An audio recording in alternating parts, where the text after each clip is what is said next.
Kia ora and welcome back to Under the Checkered Flag. It was the penultimate round in Portugal this week, and it was pretty sensational racing for some of it.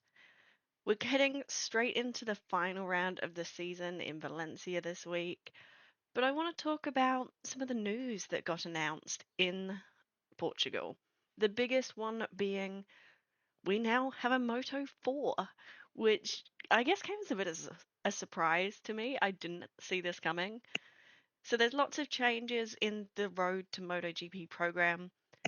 Basically, a big rebrand. Junior GPs becoming Moto3 Junior. Red Bull Rookies Cup is becoming the Red Bull MotoGP Rookies Cup. But the big changes are things like the Asia Talent Cup and the Northern Talent Cup are becoming Moto 4 Asia Cup, Moto 4 Northern European Cup.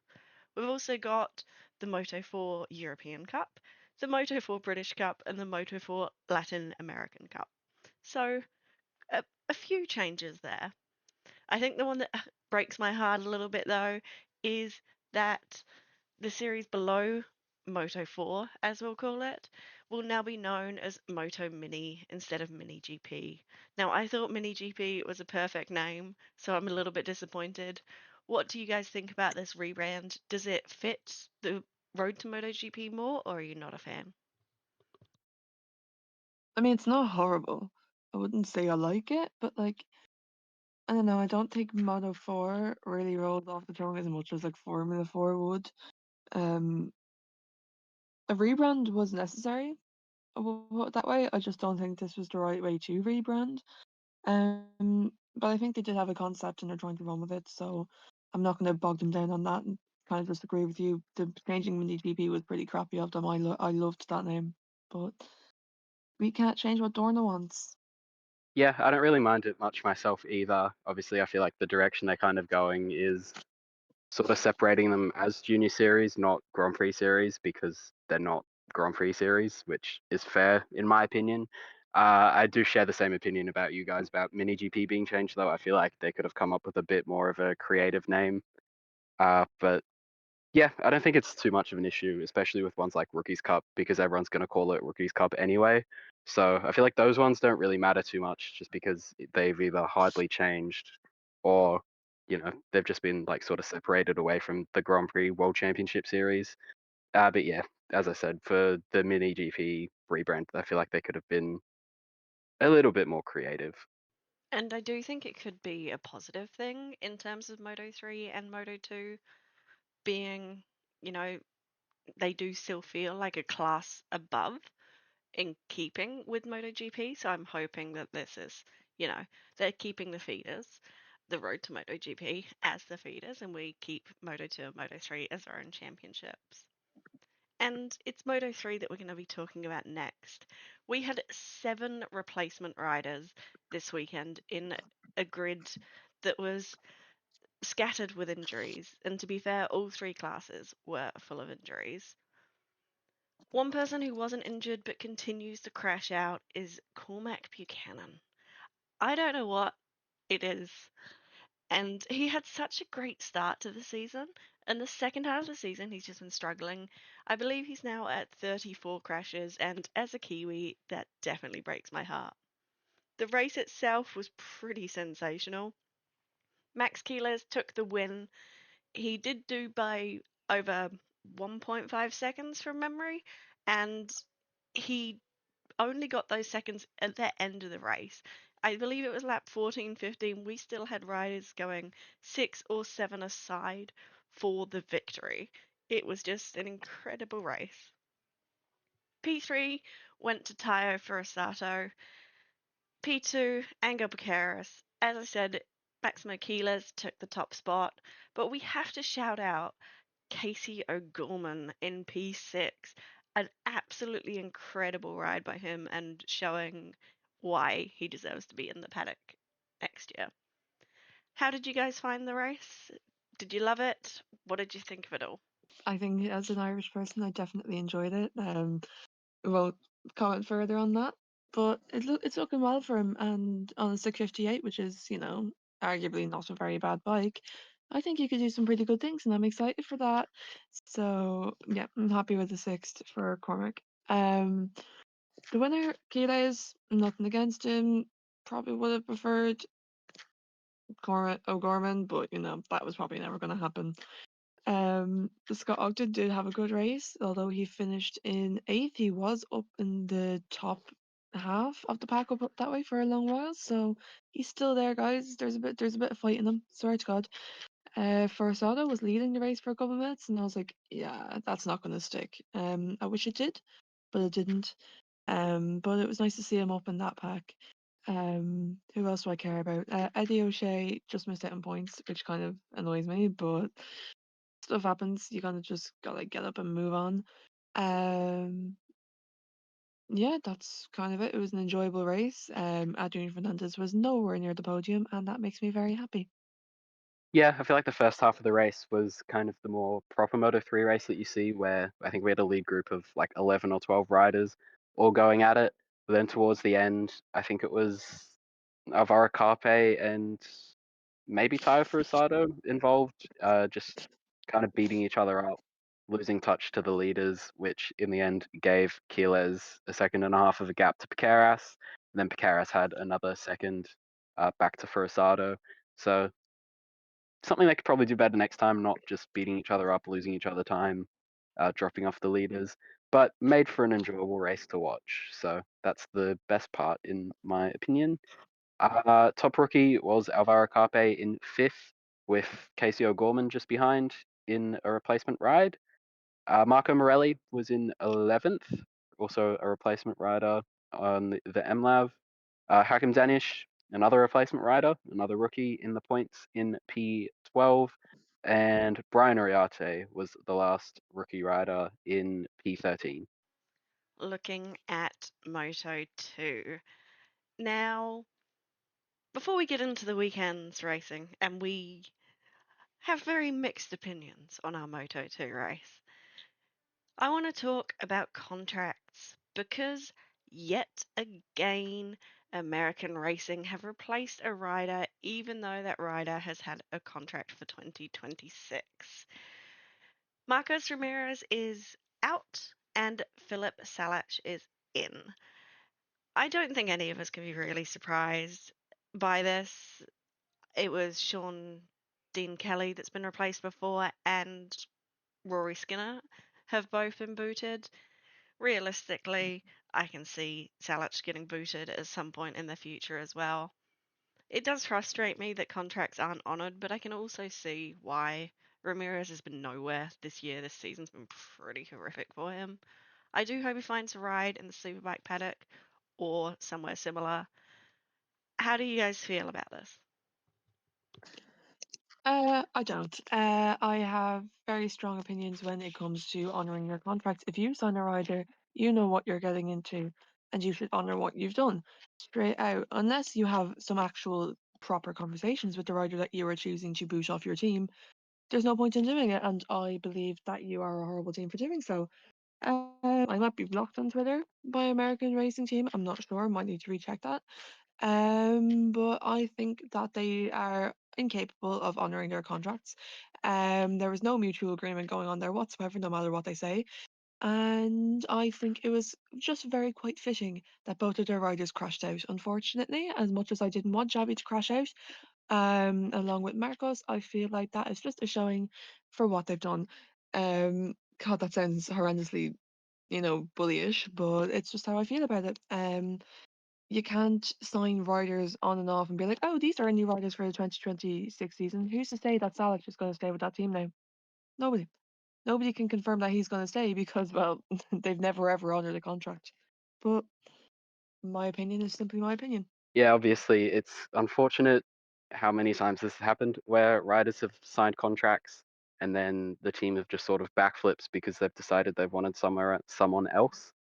It would be nice to see Dorna sort of step in and see if they can prevent this from happening, but I suppose there's not really much that they can do about it. I feel like there'd be a legal workaround a team could find anyway, but would be nice to see less of it in racing because obviously this could potentially leave Marcos Ramirez out of a job for next year. Though the commentators on the world feed were saying that he could be heading back to Forward Racing, which could be interesting because I'm pretty sure both of their riders are also signed up for next year, which I'm honestly not too sure of. But yeah, it could be interesting to see how that goes. Just because Alex Escreech definitely doesn't deserve to lose his ride because he's had a very good year on an uncompetitive bike, and obviously Jorge Navarro, we've seen how good he has been in the past. So it'd be a shame for one of them to lose a seat. Uh, honestly, I would kind of like to see Ramirez find a spot in the Supersport paddock just because I feel like he could do really well there, like so many riders before him have. So yeah, that's kind of what I'd like to see happen. Now, I consulted the Bible, and for listeners who don't know what the Bible is, I'll link in the description below. It's like this massive spreadsheet that a friend of ours has done, and it tracks all the riders and things like that. Definitely check it out. It goes back a few years, and it goes from everything from, their contracts, where they are, to rider gear. It's, yeah, truly incredible. The joys of autism. Moto 2 now. The race itself was reasonable. We had some good battles here and there, and obviously all eyes were on the championship. But the championship will be rolling over to Valencia, even though Diogo Moreira now has one hand on the championship because he finished in first place. It was a really strong ride by the world championship leader. Very impressive indeed, and unfortunately for Manu Gonzalez, he was 5 places behind in 6th place. I believe we go into the championship with 24 points in it now. So Diogo needs to finish 13th, and it's his. Manu would need to finish first and have Diogo finish 15th, basically, or crash out. And yeah, it's all but a given, and I'm very excited for this. Our podium was David Alonso in P3 and an incredible ride by rookie Colin Via. Now, Via did lead for a large portion of the race. It is disappointing that we didn't have another rookie win this year, but there's still Valencia to go. I'll leave it there because, Kelly, I know you have thoughts on this. Yeah, in the nicest way possible, Diogo Moreira can suck me. I understand that, riders go into a race to win. That's their job. At the end of the day, it is their job. That's what they want to do. His championship challenge was always going to go to Valencia. And that kind of pisses me off a little bit because it could have just been left. And I know that's not his job. It's not his job to hand a win. But for 19 laps, I genuinely thought that something good was going to happen. And then it didn't. And I know before everyone says it, I am happy with the fact that he got a podium. Okay, please just don't comment that. I am very happy that he got the podium. It's great. Um, just when you're sitting there for 19 laps, literally pacing and crying because you want it to happen so much and then it doesn't happen, it's a horrible feeling. And I still kind of feel it a little bit. Um, so yeah, thanks, Diogo. You pissed on my parade. Um, but yeah, it's his job. He wants his championship, and I'm not here to judge that. So he came first. Good for him. Championship is his. David Alonso probably will be the rookie to win in Valencia if we do get a rookie win because I don't know if Colin has the pace in Valencia. I'm not sure, so we'll see. But who knows? Race itself was decent. It wasn't anything special. Jake Dixon crashed out in the last lap, which wasn't very fun, considering he was confident for a win. But stuff happens. Um, yeah, nobody else that I'm really that upset over because I think I was focused on the one thing the entire time. Yeah, I thought it was obviously a pretty good race. Less than a tenth between the top two at the finish line, and I feel like the racing further back, there was a bit more overtaking than there was in the lead. But yeah, pretty good race in my opinion. Obviously, a shame that Vaya ended up missing out on his maiden win, but with that kind of display, there'll definitely be more chances for him to get that done next year, especially with the team he's with. He's with arguably the best team in Moto 2. So I feel like this result just kind of shows that he will be there in at least a few races next year. Two rookies on the podium, and I believe this was statistically the youngest Moto2 podium that we've ever seen. With I think they said a Diogo is 20, I believe. Colin is 19, and David Alonso's 18. So nice little stat there as well. And then Barry Baltus, just want to highlight that his late race pace was pretty strong. Kind of just charged through the top 10, managed to get fifth. So good result for him as well. Daniel Gardo was another rookie in the points in P7. And I believe, no, Ivan Otola was the other rookie that ended up getting points in P14. Yeah, it's a very impressive class of rookies this year, I do have to say, because they're just really up there. And I don't think I expected it. Like, I expected maybe one or two podiums from the rookie class, but they've been up there winning and podiuming frequently, so it's pretty cool. MotoGP then, and wow, what a sprint.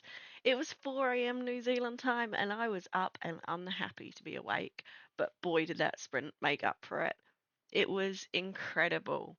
We had a brilliant battle for the win between several riders, and overall it was a second between the top three. There were two tech issues for Hondas. Nico Bulliger, the replacement issue. Oh my gosh, I can't believe I just said that. Replacement rider for Marc Marquez did crash out, which was unfortunate because he was looking really strong. There did seem to be some clutch issues or possibly traction issues for the Ducatis because there were a lot of wheelies going on. But overall, just a really phenomenal race. We had on the podium Marco Bezzecchi in P3, Pedro Acosta in P2, and Alex Marquez in P1. Pecco Bagnaia looked to be having a decent race and then was overtaken on the last lap by Firmin Algarve and Johann Zarco pretty much at the last corner.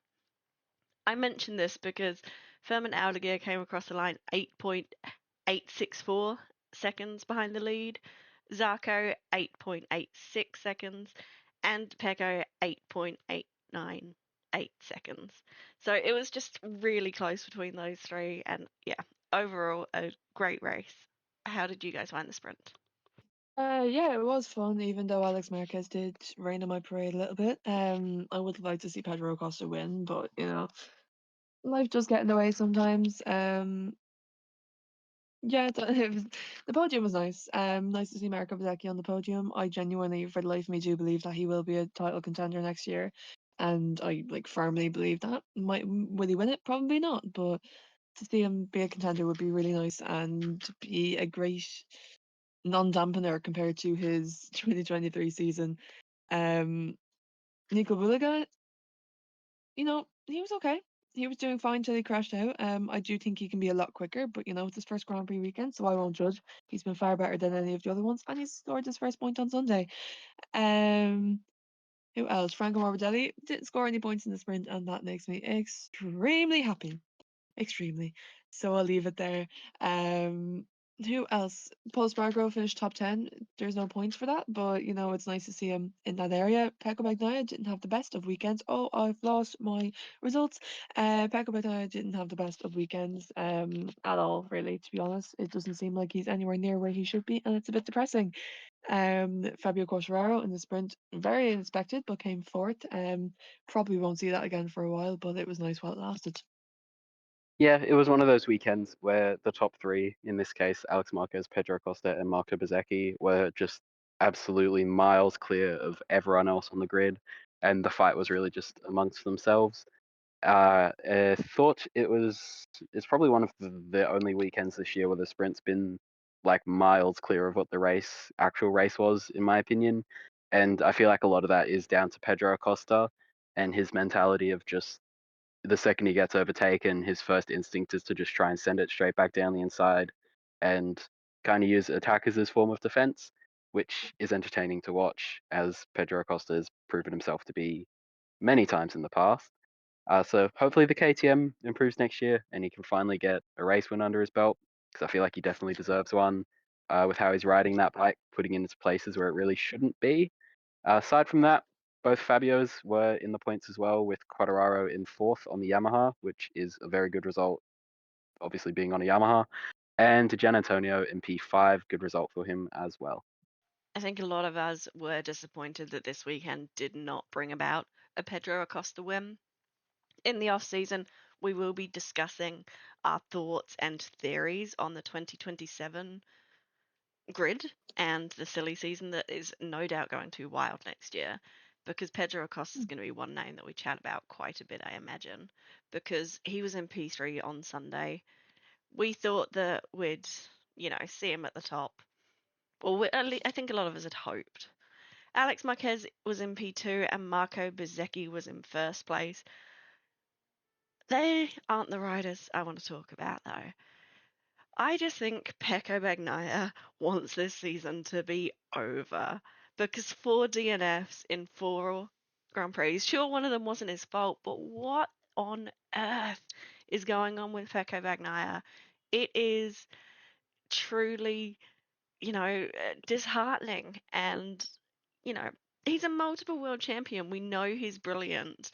It's just, yeah, frustrating to say the least. How did you find Sunday?